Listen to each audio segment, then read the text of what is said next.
Okay guys, now let's finally get on to the production models. The production models were relatively similar to the prototypes, of course, but had a few differences.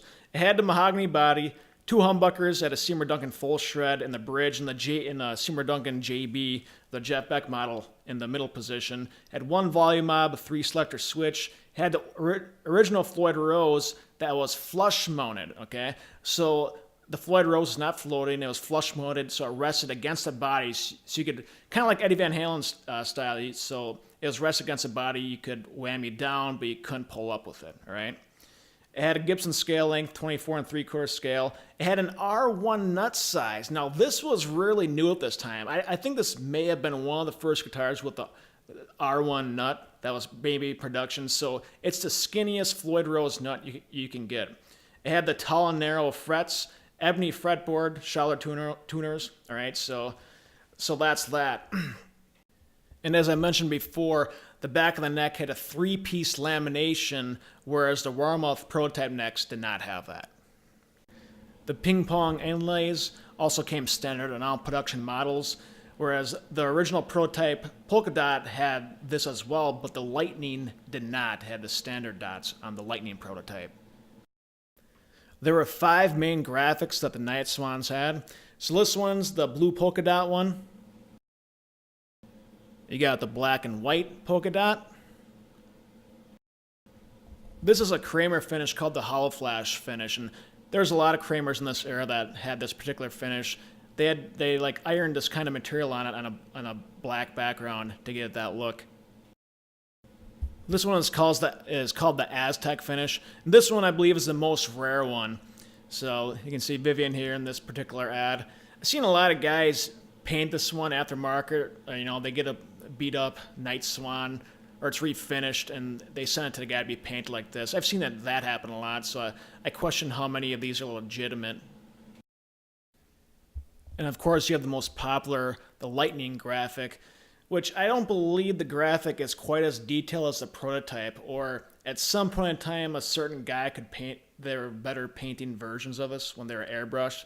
I'm not sure, but either way, I would say this is the most recognized one as the Lightning finish.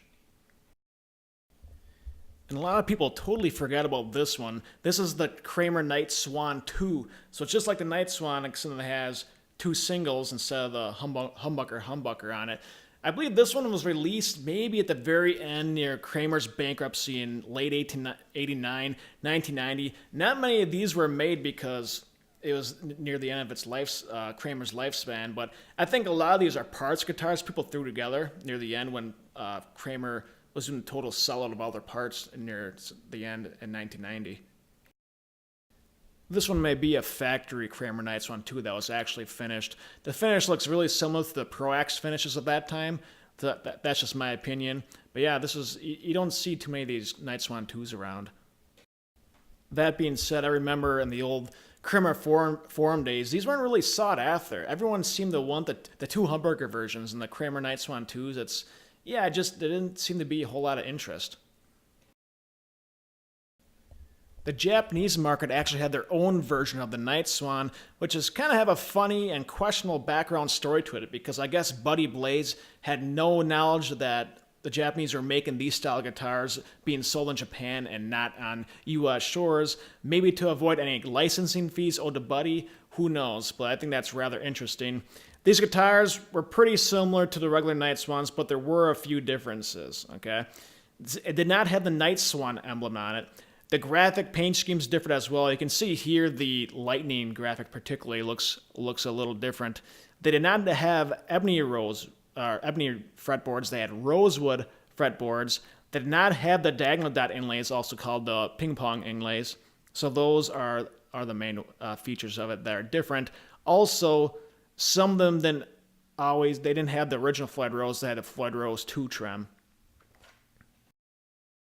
This Japanese Night Swan does have the diagonal inlays, but in the last picture you've seen the other 2 Night Swans just had the standard dot inlay. Now we're going to move on to the Epiphone Kramer Nightswan USA reissue that was never released. Okay, so at one point in time, so long story short, Kramer went out of business in about 1990. Eventually, Gibson bought him out. and nothing was really done to it until the mid-2000s. So this is right around 2003, 2004. So this is a rather interesting story than what I remember now that I'm looking back into it. But basically, Gibson owned, at this time, they owned Kramer, and they wanted to make a line of all USA instruments, which may include the 1985 Beretta reissue. So Gibson had just acquired the Baldwin Piano Company out of Arkansas, and they thought they could make a line of USA guitars through Baldwin, paint and prep there, then have the USA team in Nashville assemble the instruments. So this is interesting because if this were to go through, then these Night Swans would have been more USA than the original vintage ones, because as we know, the production Night Swans, and as most of the Kramers, were made with ESP parts from Japan. So this guy named Richard Ackers and Michael Maloney, they're kind of the ones trying to get this rolling. 4 bodies were created in the Baldwin factory as prototype runs from supposedly top quality mahogany. 2 necks were constructed as well, just to see if Baldwin could create the necessary parts for Gibson to assemble the Kramers.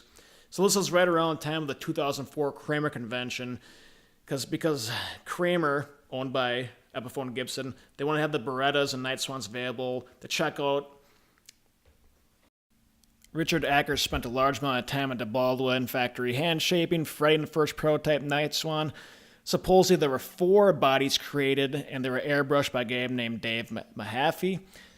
They were rough finish in order to make sure the graphic could be done. They were not showroom quality guitar finishes, and the prototype was shot with nitrocellulose lacquer for the clear coat over the graphic, as were the rest.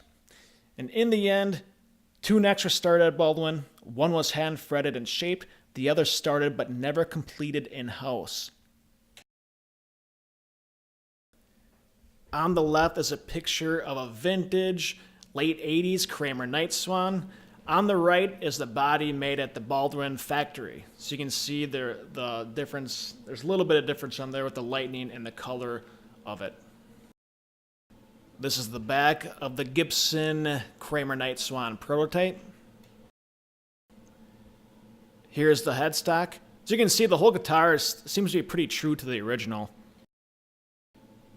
This is a picture made to be funny, I believe. You got a Kramer Beretta reissue body in the dumpster and a Night Swan neck. Of course, they were not actually thrown away. So the final prototype Swan was displayed and played by that 80s hair band at the 2004 Kramer convention, and it was finally assembled by Jimmy Ellis on the USA Kramer team. That prototype is currently at the Nashville Epiphone plant.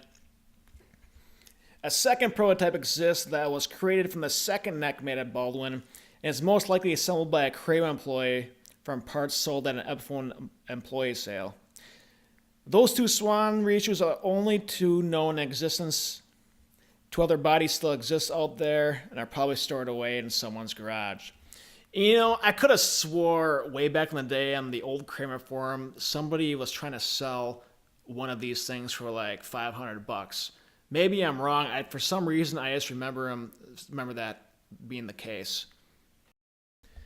One important thing I forgot to mention earlier in the video is that while Kramer filed bankruptcy and the Gibson buyout and everything, Buddy Blaze was still doing his own thing, mainly in Hawaii. He moved to Hawaii and started building guitars there, okay? He had his shredder-style model and many other things. In 2012, he moved back into the Dallas, Texas area, got a hold of Vivian, and started this 25th anniversary Shredder edition, okay? Not the Night Swan. There's no Kramer association with this one. It's just the Buddy Blaze Shredder, because that's technically what the prototype was originally called, right? So it's pretty interesting. Here's a picture of Vivian with the 25th anniversary Shredder, and here are the specs on it. Supposedly there was only 25 made. Each guitar had a unique lightning storm graphic hand-painted by Buddy Blaze. It had the original Floyd on it with an R1 nut. However, a titanium Floyd rose was optional. Seymour Duncan full shred in the bridge, JB in the middle, that hasn't changed. Mahogany body, 16-inch radius ebony fingerboard. I'd like to know if that's compounded or just a regular 16-inch radius all around. Now this is interesting. At a 24 5/8 scale, And whereas the original, the Night Swan was a 24 3/4, of course. So I think that's pretty interesting. Here is a picture of the back of the guitar. Something else that's different on it is the flame maple back on it of the neck. And regarding the 24 5/8 scaling of the shredder guitar, maybe the original prototype Lightning was 24 5/8. I guess I never read anything otherwise. I just always assumed it was 24 3/4, but maybe indeed the prototype Warmouth ones were 24 5/8 and the regular Kramer Nightswans were 24 3/4. If anyone knows the specifics on this, please comment below.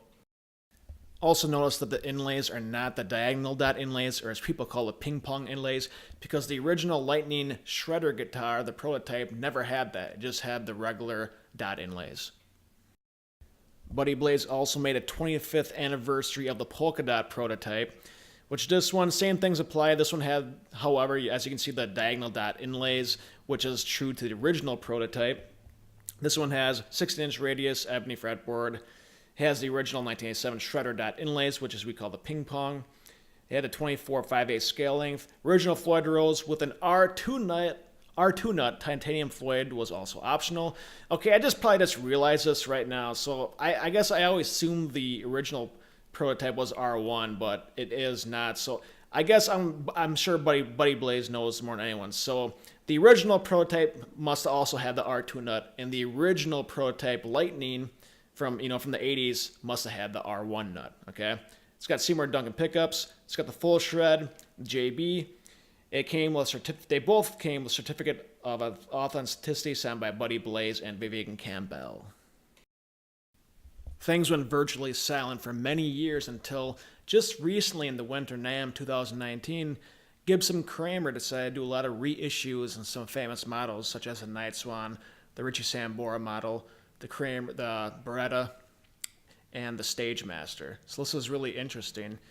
The Night Swan, so it's being made in China supposedly. The release date, I'm not sure the exact release date. I think it's late 2019. So there's some similarities to the Night Swan, but a few things different. They're only releasing it in this polka dot finish, as you can see here. It's got the ebony fretboard. Body, the body and neck shape look pretty similar. It's got the two humbuckers. However, the humbuckers are two Duncan JBs and not the full shred in the bridge, I believe. The Floyd Rose is not an original. It's the Floyd Rose 1000. And the neck is an R2 nut, not an R1 nut. So the R1, it's a little skinnier nut. The R2 is just a tad bigger. And that one's really the more common one. So those are the differences of it. Sole mahogany body, ebony fretboard, maple back. So yeah, it's pretty interesting. There's been a lot of gray area regarding the price to it. I hear somewhere in the $1,000 range. That's just what I've been reading and I've been seeing. But either way, I'm pretty excited to play one of these. I want to see what it feels like, what the quality's like. Alright guys, I'm going to wrap it up for this Night Swan series here. If any questions or concerns, or there's anything I got wrong, please comment below. Be sure to check out the Vintage Kramer website. Lots of good stuff and information on there. If you like this series on the Kramer Nightswan, if you're a Vivian Campbell fan, be sure to check out the Rand Guitars videos, which I made prior to this, which also has a lot of interesting history to it, alright?